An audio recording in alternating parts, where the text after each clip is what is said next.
아멘. 할렐루야. 오늘도 주일 오후 예배로 함께 하시는 모든 성도님들을 주님의 사랑을 축복하고 환영합니다. 잘 오셨습니다. 오늘은 사무엘상 말씀을 통해 자기중심성이란 제목으로 함께 말씀의 은혜를 나누기 원합니다. 여러분, 자기중심성의 사전적 특징과 그 뜻은요, 한번 보시면 다른 사람의 깜짝 놀랐어요. 내용이 없나요? 제가 읽어드릴게요. 다른 사람의 관점이나 필요, 입장을 고려하지 않고 자신의 관점, 필요, 입장에서만 판단하고 행동하는 특성을 의미합니다. 이게 자기중심성이에요. 이 특징은 누구에게 나타나냐면 유아들과 어린 아이들에게 나타나죠. 그래서 아이들은 배려가 없어요. 엄마가 밤을 새고 지금 자기를 봤는데 배고프면 울어요. 짜증나면 짜증내고 하고 싶은 걸 다 하죠. 조금 커도 사실 별 차이 없어요. 마트에서 들어 누워요. 이게 지금 누구에게 창피한 겁니까? 자기 인생의 평생의 굴욕적인 장면이지만 그 뒤를 보지 않아요. 오로지 자기의 목적을 향해서 때를 쓰고 불평을 하며 자기의 원하는 것을 얻어내는 거죠. 어린아이와 같은 모습입니다. 철부지와 같은 모습이죠. 또 어른들에서 만약 이 모습이 나타난다면 우리는 고집불통이다, 소통이 안 된다라고 생각하게 될 것입니다. 그리고 오늘 이 시대에 이 자기중심성으로 인한 문제들이 사실 굉장히 많이 나타나고 있습니다. 좀 심각해지고 있죠. 점점 이제 갑질이 그런 거예요. 갑질. 오늘 사실 뉴스에 많이 나오잖아요. 갑질하는 모습들이 나오면 어떻게 저럴 수 있을까 하는 거죠. 또 민폐에 대한 모습도 그렇습니다. 다른 사람을 전혀 배려하지 않고 이상한 행동들을 하는 사람들이 점점 많아지고 있어요. 또 배려하지 않고 혐오성 행동을 하는 이들도 간간히 저희가 뉴스를 통해서 또 기사를 통해서 접하게 됩니다. 갈수록 대화가 통하지 않고 소통이 되지 않는 이러한 문제점이 바로 참 어려운 시대를 만들고 있죠. 그리고 더 큰 문제는요, 이 자기중심성의 문제가 오늘 우리의 신앙 안에도 발생할 수 있다는 것입니다. 그러니까 구원받은 하나님의 자녀를 타락시킬 수 있는 가장 좋은 방법이 바로 이 자기중심성이에요. 왜냐하면 자기중심성의 그 본질은 내가 주인이 되어 하나님을 대신하는 것이기 때문입니다. 우리 마음에 있는 그 왕좌의 자리에 하나님이 아니라 내가 앉아 있는 것이죠. 그래서 내 생각과 나의 기준과 나의 판단이 진리가 되고 그 생각에 힘입어 이 세상을 살아가는 것이 바로 자기중심성에 사로잡힌 신앙인의 모습입니다. 그리고 이러한 모습들로 다른 사람을 보니까 어떻게 되죠? 판단하게 되죠. 평가하게 됩니다. 너무 쉽습니다. 사실 이게 어렵지 않거든요. 사실. 그리고 이것이 연륜이 쌓일수록 더 잘 판단하게 되고 실력이 쌓일수록 금방 분별을 해요. 그 사람의 특징을 분별하고 너는 이래서 안 되고 너는 이래서 되고 너는 이렇고 너는 저렇고 이렇게 하면서 이 모든 것들을 잘 감당해 내버리는 수준에 이릅니다. 이것을 성경은 뭐라고 하냐면 죄라 그래요. 세상에선 지혜롭다고 하고 능력이 있다고 할지 모르지만 성경에서는 나의 생각으로 나의 기준으로 다른 사람을 바라보는 것을 죄라고 합니다. 그래서 마음이 청결한 자가 어떻게 바라보죠? 내 생각과 기준을 바라보는 것이 아니라 하나님의 마음으로 그 사람을 바라보기 때문에 하나님의 형상으로 바라봐 줄 수 있는 것이죠. 물론 부족할 수 있어요. 연약할 수 있습니다. 나랑 다를 수 있어요. 그럼에도 불구하고 내가 나의 관점으로 보는 것이 아니라 하나님의 관점으로 보려고 애를 쓰는 것이 신앙이고 그 함정에서 벗어나는 것이 이 죄에서 벗어날 수 있는 길이다 하는 것입니다. 이런 자기 중심성에는요, 자기 사랑, 자기 기준, 자기 만족이라는 특징을 가지고 있어요. 오늘 이 한 가지씩을 살펴보면서 함께 은혜를 나누고 또 이 어떻게 하면 자기 중심성을 벗어날 수 있을까 함께 말씀을 통해 살펴보기 원합니다. 첫째로 살펴볼 특징은 바로 자기 사랑입니다. 여러분, 사사기의 어두움 속에서 한 줄기 빛과 같은 역할을 감당했던 것이 사무엘이거든요. 사무엘은 당시에 만연했던 이 자기 중심성의 죄악을 벗어난 자예요. 모두가 자기 마음대로 하던 시대죠. 이 사사기의 특징을 사사기 21장 25절에서는 이렇게 표현합니다.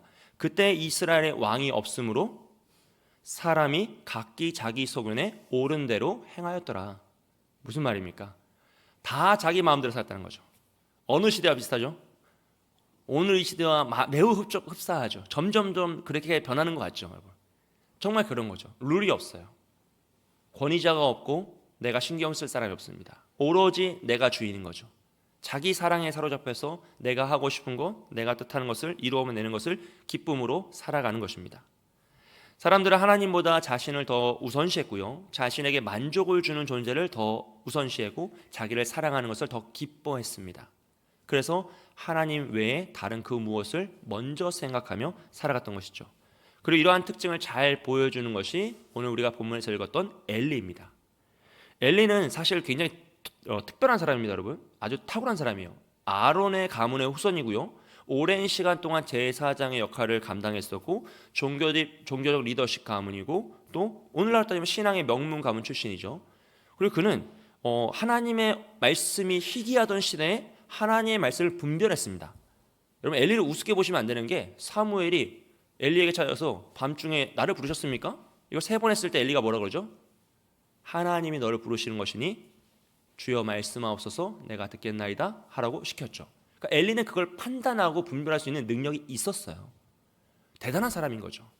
그런데 엘리에게는 가장 치명적인 문제가 하나 있었는데 그것은 바로 자신의 아들들을 하나님보다 더 사랑했다는 것이죠. 자신의 2 아들 홈리와 비느하스를 하나님보다 더 사랑했어요. 왜 안 사랑스럽겠습니까? 자기가 낳은 아들인데 당연히 사랑스럽겠죠. 그런데 문제는 무엇입니까? 하나님보다 더 사랑했다는 것이에요. 이 홈리와 비느하스가 엘리의 뒤를 이어 제사장이 되지만 그들은 하나님을 사랑하지 않습니다. 하나님을 존중히 여기지 않았어요. 그래서 재물을 훔쳐서 자신의 배를 채웠고 심지어 회막 문에서 수종드는 여인들과 동침하며 하나님을 멸시하였습니다. 그런데 더 큰 문제는 엘리가 이 모든 문제를 다 알았음에도 불구하고 그들을 책망하지 않았다는 것이에요. 이 홈리와 비느하스가 지은 죄는 어떤 죄냐면요, 회막문 앞으로 끌려가서 돌에 맞아 죽어야 할 죄예요. 율법에 의하면 이 죄는 하나님을 거스린 죄이기 때문에 가만 놔두면 안 되는 죄예요. 그런데 엘리는 그 모든 것을 알았지만 책망하지 않고 넘어갑니다. 왜냐하면 그는 하나님보다 그들을 더 사랑했기 때문이죠. 그래서 오늘 우리가 읽었던 29절과 30절 말씀을 하나님이 하시는 겁니다. 우리 29절과 30절 말씀 다시 한번 읽어보겠습니다. 시작. 너희는 어찌하여 내가 내 처소에서 명령한 내 재물과 예물을 밟으며 내 아들들을 나보다 더 중히 여겨 내 백성 이스라엘이 드리는 가장 좋은 것으로 너희들을 살찌게 하느냐. 그러므로 이스라엘의 하나님 나 여호와가 말하노라. 내가 전에 내 집과 내 조상의 집이 내 앞에 영원히 행하리라 하였으나 이제나 여호와가 말하노니 결단코 그렇게 하지 아니하리라. 나를 존중히 여기는 자를 내가 존중히 여기고 나를 멸시하는 자를 내가 경멸하리라. 아멘. 사무엘상 3장 13절에서는 이렇게 말씀하세요. 내가 그의 집을 영원토록 심판하겠다고 그에게 말한 것은 그가 아는 죄악 때문이니 이는 그가 자기의 아들들이 저주를 자청하되 금하지 아니하였음이니라. 그래요. 엘리는 모르는 죄 때문에 갑자기 벌을 당한 게 아닙니다. 이미 스스로 알고 있었어요. 아들들의 죄도 알고 있었고 그 죄를 향한 하나님의 심판도 알고 있었어요. 율법을 너무나 잘 알고 있었으니까요. 그럼에도 불구하고 하나님보다 그들을 더 사랑했기 때문에 죄악을 외면하고 오히려 모른 척하며 그 어려움을 덮어둔 것입니다. 사랑하는 여러분, 결국 그의 잘못된 사랑으로 인해 아들들 다 심판받고요, 그 집안 다 심판받아 패망하고요, 심지어 이스라엘도 고통당하며 언약궤를 블레셋에게 빼앗기죠. 여러분, 혹여나 우리의 마음속에 자녀가 하나님보다 우선된다면 다시 한번 생각해 보시기를 꼭 추천드립니다. 왜냐하면 그것은 자녀도 죽고 나도 죽고 다 같이 죽는 최악의 선택이에요. 최악의 선택입니다. 저도 애들을 키우고 있잖아요. 너무 사랑스럽고 너무 열받게 하고 또 너무 사랑스럽고 또 너무 열받게 하고 뭐 이게 계속 반복되는 감정 속에서 너무 사랑스러울 때 보면 진짜 이 존재 자체가 저에게 좀 너무 기쁨이 있어요. 너무 감사가 있어요. 그런데 때로는 제가 사역을 하다가 자녀라는 그 캐릭터가 저를 사로잡을 때가 있어요. 애들 때문에 제가 더 한 걸음 더 나아가야 돼 못 나갈 때가 있어요. 포기해야 되는데 포기를 못할 때가 있어요. 실제로 그럴 때가 있어요. 그러니까 마음이 그럴 때마다 이게 맞나? 라는 생각에 제가 깊은 고민에 빠집니다. 너무 당연하죠. 애들을 저는 키워야 되고 가르쳐야 되고 먹여야 되는 아버지니까 가장의 또 역할이 있잖아요.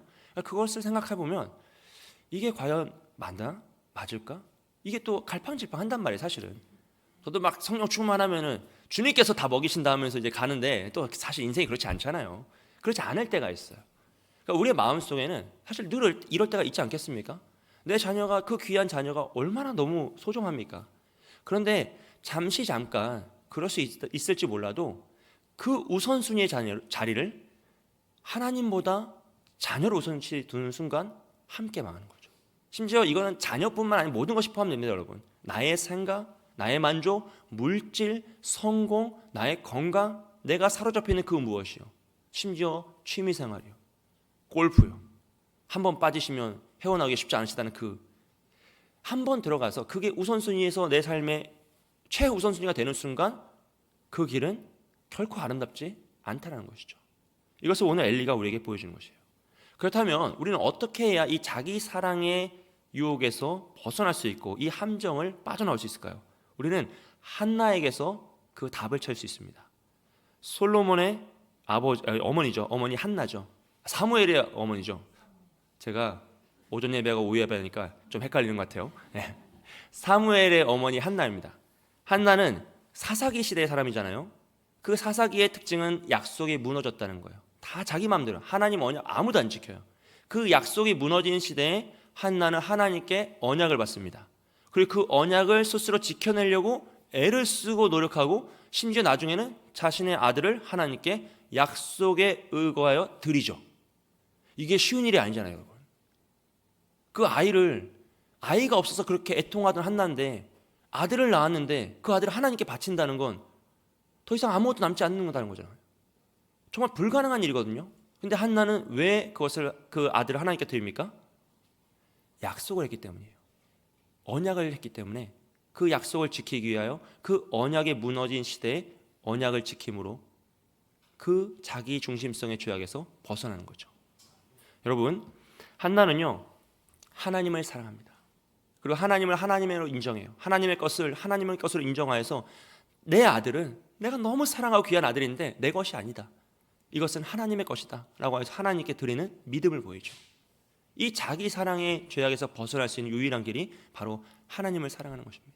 하나님을 인정하는 것이죠. 그때 우리는 이 유혹에서 벗어날 수 있어요. 여러분, 오늘 이 시대에 말세의 징조가 가장 큰 특징 중 하나가 자기 사랑이거든요. 말세의 징조는 항상 자기 사랑이 껴있어요. 다 늘 자기를 사랑하며. 그러니까 오늘 이 시대에 자기 사랑이 얼마나 만연한지 몰라요. 몸짱 문화가 뭐죠? 자기 사랑이죠. 자기를 가꾸는 문화가 뭐죠? 다 자기 사랑에 근거합니다. 그래서 너무너무 자기를 사랑해서 남을 줄 수가 없어서 결혼 안 하는 거예요. 이해되시죠? 자기 자신이 너무 소중하고 가장 우선순위가 되다 보면 희생할 수가 없어요. 내가 제일 소중하고 내가 제일 사랑스럽고 내가 제일 귀한데 어떻게 이 귀한 나를 희생하며 다른 사람과 함께 살겠습니까? 그럴 수 없는 거죠. 이 자기 사랑이 만연한 시대에 나타나는 특징이 바로 오늘 우리 시대에 나타나고 있는 그런 모습입니다. 너무너무 슬픈 일이죠. 이 자기 사랑의 함정에서는 우리의 힘으로 빠져나올 수가 없어요. 이 자기 중심성의 죄악의 특징이 그것인데 나의 힘으로는 빠져나올 수가 없다는 거죠. 왜냐하면 이미 빠져있기 때문이죠. 그래서 오직 하나님을 사랑하고 하나님을 인정할 때 우리 이 자기 사랑의 죄악에서 빠져나와 하나님 중심의 삶으로 변화될 줄 믿습니다. 두 번째 특징은요, 자기 기준입니다. 자기 논리라고도 하죠.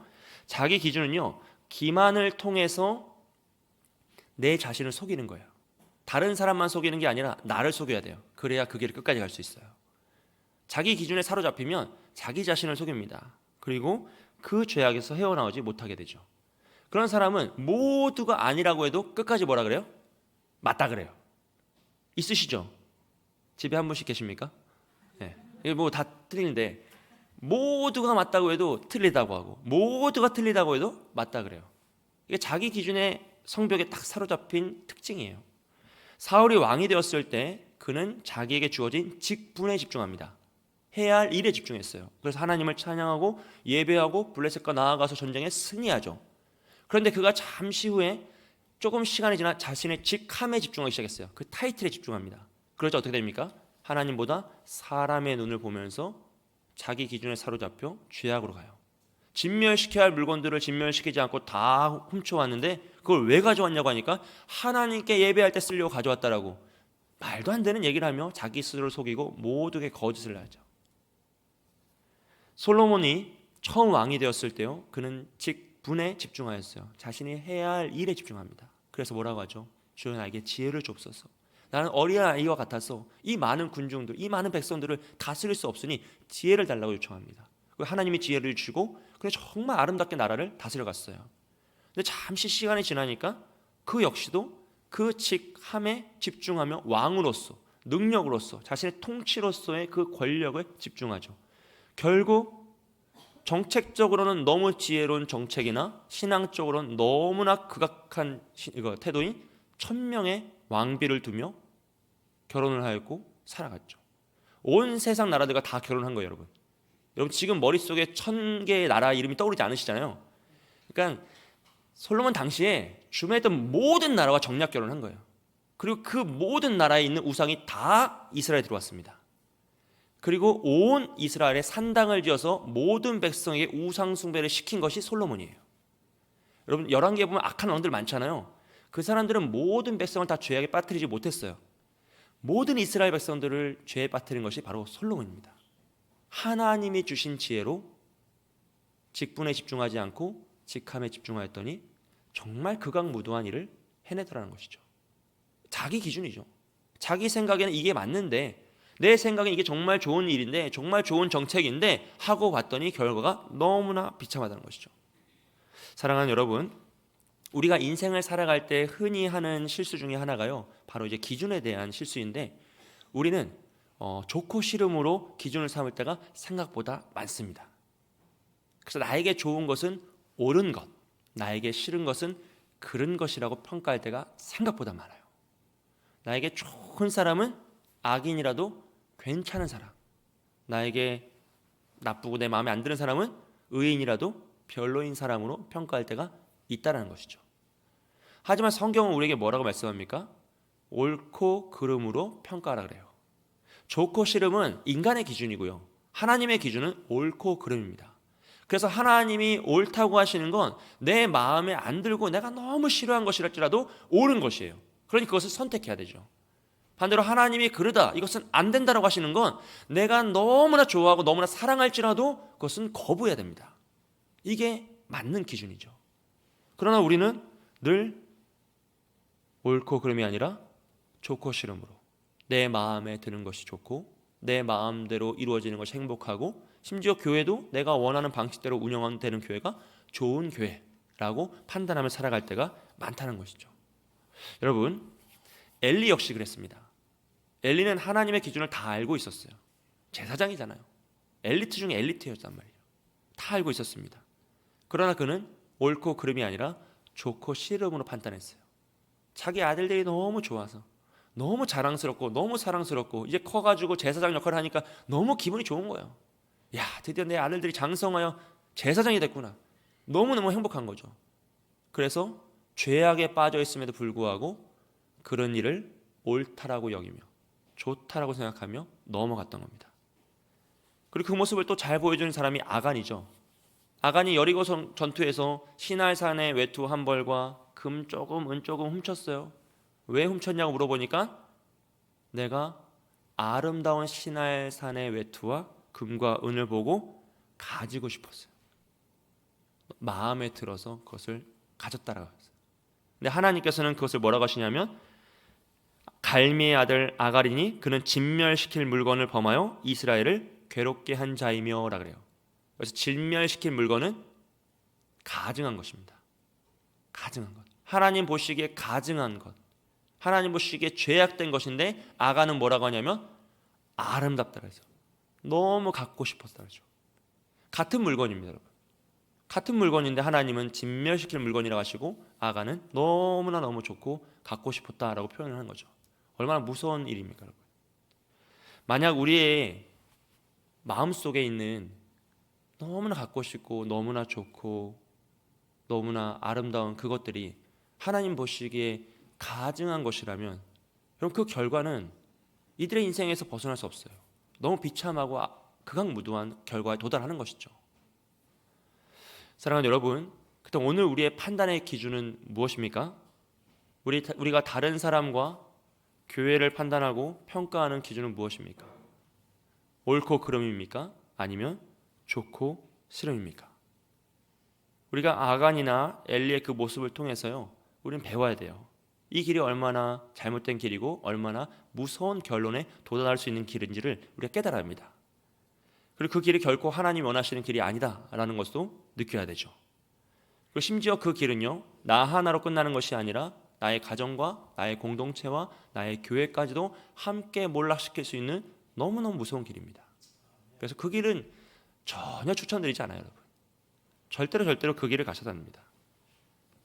그렇다면 우리가 어떻게 하면 이 자기 사랑의 유혹에서 벗어날 수 있을까라고 했을 때 그 말씀과 기준을 가르쳐주는 것이 바로 사무엘이죠. 그럼 사무엘은 어린 시절부터 하나님의 음성을 듣고 자랐어요. 그래서 어떻게 하죠? 하나님의 음성에 그 말씀에 반응하여 순종하죠. 말씀이 가라고 하시면 가고 가지 말라고 하시면 안 가요. 갔는데 자기 생각에는 이 사람인 것 같은데 그 사람이 아니라고 하니까 다음 사람 하나님이 원하시는 사람이 생길 때까지 기다립니다. 자기의 생각으로는 이 방법이 맞는 것 같은데 하나님이 아니라고 하시면 멈추고요. 자기의 생각이 이게 아닌 것 같은데 하나님 맞다고 하시면 목숨을 걸고 합니다. 즉 오직 하나님의 말씀을 기준으로 그 말씀에 순종하며 옳고 그름을 분별하고 하나님 말씀을 따라 그 길을 걸어갔더니 사무엘이 모두가 자기 마음대로 하는 그 악한 시대, 어둠의 시대요.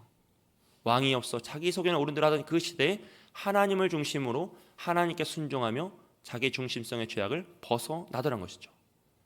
여러분, 결국 말씀입니다. 하나님 말씀을 기준 삼지 않고는 이 자기 중심성에서 그 죄악에서 벗어날 수 있는 사람은 아무도 없습니다.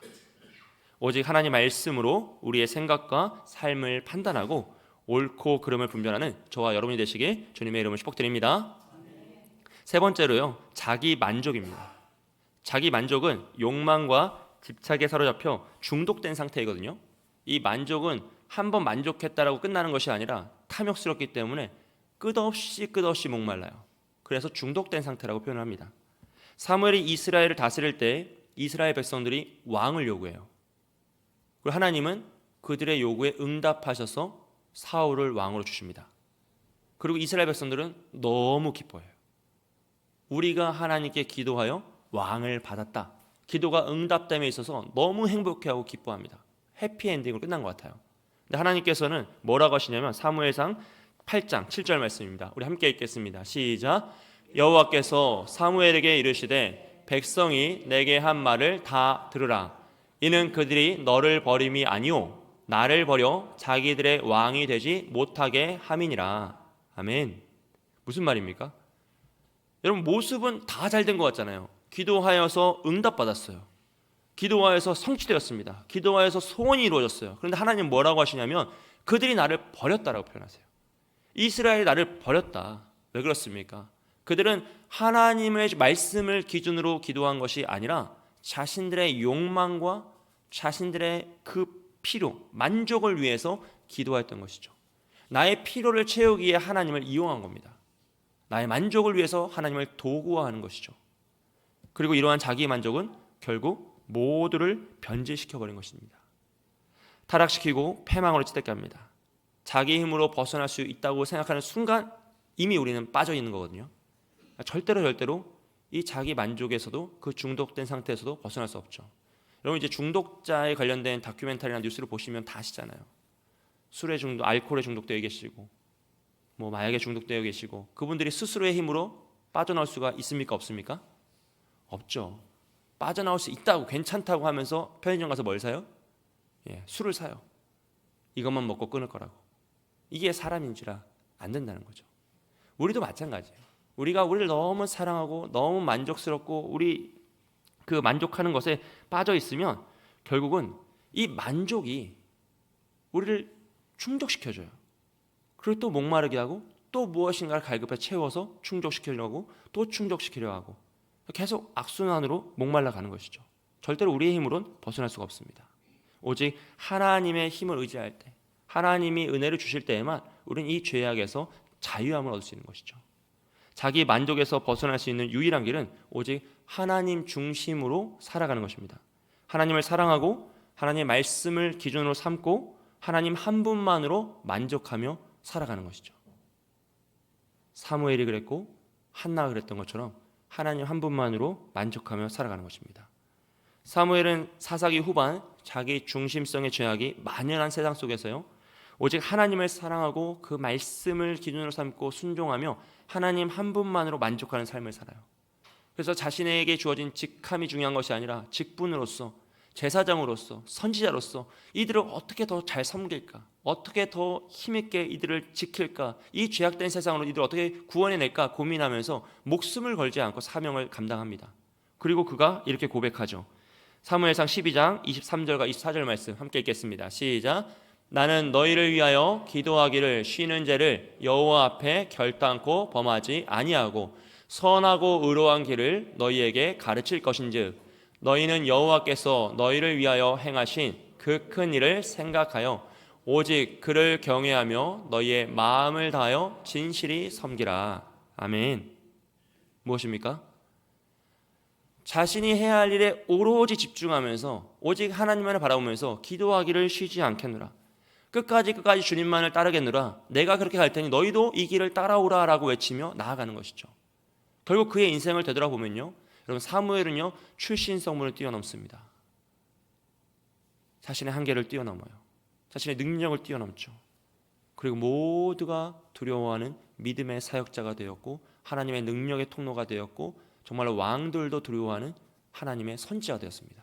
한계를 뛰어넘고 더 위대한 내일로 나아간 것이죠. 여러분, 우리는 이 시대에서요 자기 중심성이라는 끝없는 욕망을 매일매일 우리의 삶 속에서 느끼고 또 싸우고 또 이기고 지고 하면서 살아가요. 바라기는 여러분 이 자기 중심성이라는 이 죄악을 날마다 십자가에 못 박으시길 축복합니다. 자기를 부인하지 않고는 이 자기 중심성을 벗어날 수 없거든요. 나를 거짓되게 생각하지 않고는, 나의 부족을 인정하지 않고는 하나님의 필요를 채울 수가 없습니다. 그래서 오로지 하나님을 의지하기 위하여 나의 마음을 비우고 내가 할 수 있다는 생각을 버리고 오직 하나님의 은혜를 간구하고 날마다 주님을 따르는 삶을 살아가는 것이죠. 스스로 하나님 되고자 하는 그 욕망을 날마다 거부하시는 거예요. 매 순간순간 내 인생의 결정권을 하나님께 의탁하며 주여 이것을 어찌합니까? 라고 짧은 기도를 통해 하나님의 뜻을 구하려고 애를 쓰는 것입니다. 늘 반복되는 일상 속에서 당연시 할 수 있고 누구나 할 수 있고 내가 충분히 할 수 있는 능력과 지혜가 있더라도 한 번 더 생각해보고 한 번 더 기도해보고 한 번 더 주님의 뜻을 분별할 수 있는 그 행위가 우리 자기 중심성이라는 죄악된 문화에서 건져낼 수 있는 유일한 길이라는 것이죠. 사랑하는 여러분, 하나님을 더욱더 사랑하시길 소원합니다.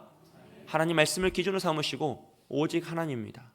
다른 그 무엇이 아니라 하나님 한 분만으로 만족하는 삶을 살아서 이 자기 중심성의 죄악에서 벗어나게 주님의 이름으로 축복드립니다.